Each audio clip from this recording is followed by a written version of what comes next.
was talking to a woman, a refugee from Cuba last week, and she was telling me that, well, the United States is a lot better off than Cuba. And I said, well, I think so, certainly financially. She said, no, in many other ways. And I said, well, give me another way. And she said, the American people have a soul. The American people have a soul. Now, we have to try to keep that soul because there are people who are trying to take the soul out of America. Let me be perfectly clear. Joe Biden is not a devout Catholic.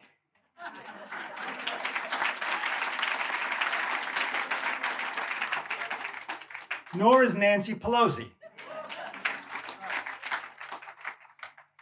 I'm just waiting for certain members of the hierarchy to be very clear with the people of the United States that these two people are living in sin and are responsible for the murders of the unborn in our country.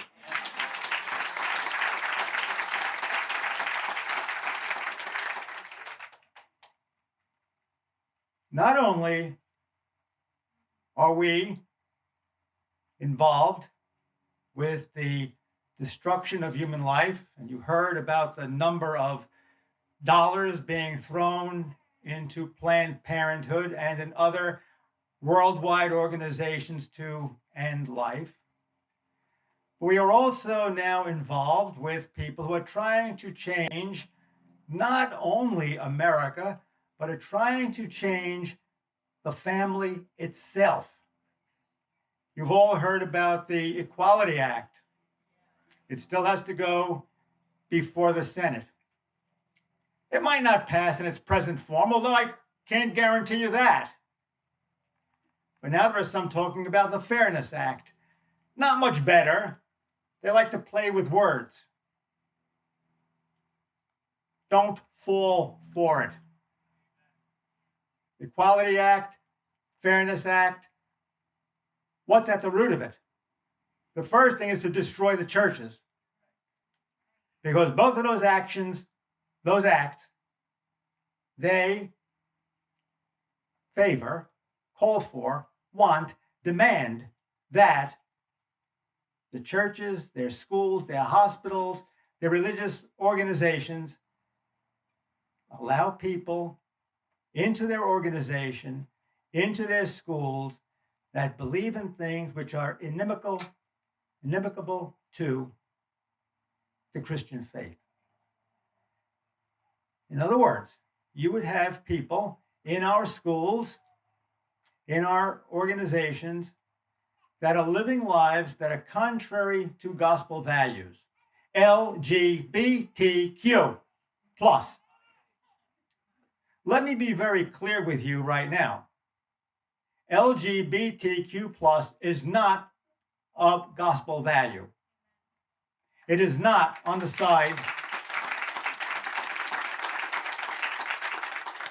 not on the side of Jesus.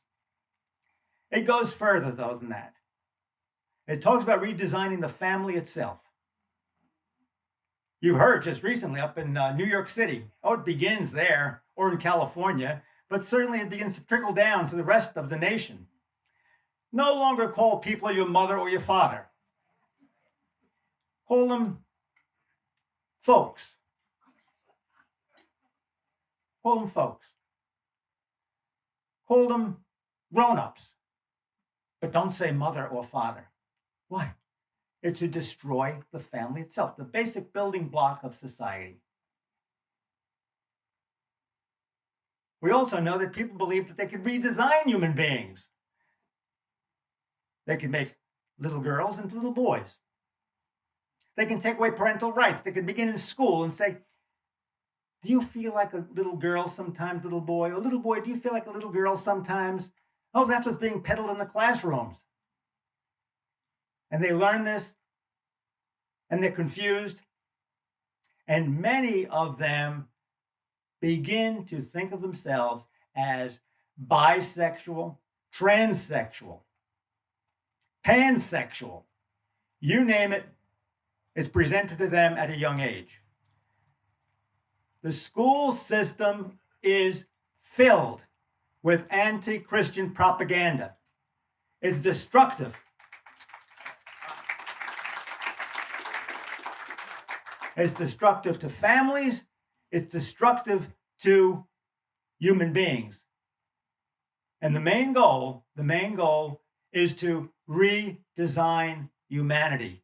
And that's part of, you've heard the expression, the Great Reset. Going to reset society according to the likes of man and not to the likes of God. What are you going to do about it? What are you going to do about it? It's not going to be easy. I don't know. I've become very distrustful of our political system. If H.R. 1 goes through, you know what that is? That's federalizing election laws in every state. What are the chances then of getting in favorable administrations to life? Becomes more and more difficult. The answer remains with the churches, the soul of America. But not all of the churches. A lot of them have lost their souls. They're welcoming communities. You know what that means? It means anything goes. Do whatever you want, as long as we play nicey nice with each other. And what happens then? When America loses her churches, America does lose her soul. And then we become slaves to the New World Order. And that's what's being pushed down our throats, the New World Order. So what do? First of all, I don't think you can rely on some of the big churches anymore. It's going to be the little churches. We have a pastor who has, you know what, gets up and speaks the truth. You might say, well, that's going to take a long time. Oh, it will take a long time. We're going to be in this for the long haul. We're going to be in this for a long time. But remember what Jesus said. You have the faith the size of a mustard seed. You could tell that mountain to move, and it will move. You must keep the faith. Encourage your churches, encourage your pastors to speak the truth. It will not be easy. It's going to come with persecution. Believe me, it will. Look at the early church. Little group of people.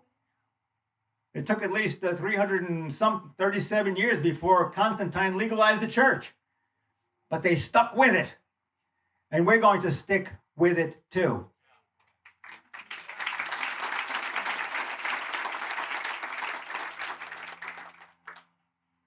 I always quote Winston Churchill when everything looked dark, the Nazis were going to take over Europe, and the bombs were dropping on London. Winston Churchill said, never give in, never give in, never, never, never give in. We know who the enemy is. Satan. Satan is out to destroy the church. And abortion takes place because men and women, little boys, little girls, little babies are made in the image and likeness of God. There's nothing better that he would like to do than to destroy God's image and likeness in this world. So, my friends, it's going to be a long time.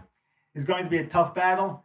I've never, ever told you that it was going to be easy. It is not going to be easy. Take it from one who has a couple of scars of his own. All I ask of you is to keep up the fight, encourage those who are speaking the truth, and remember, Easter is coming. Preach the resurrection. That's where our courage will come from. Jesus Christ. God love you.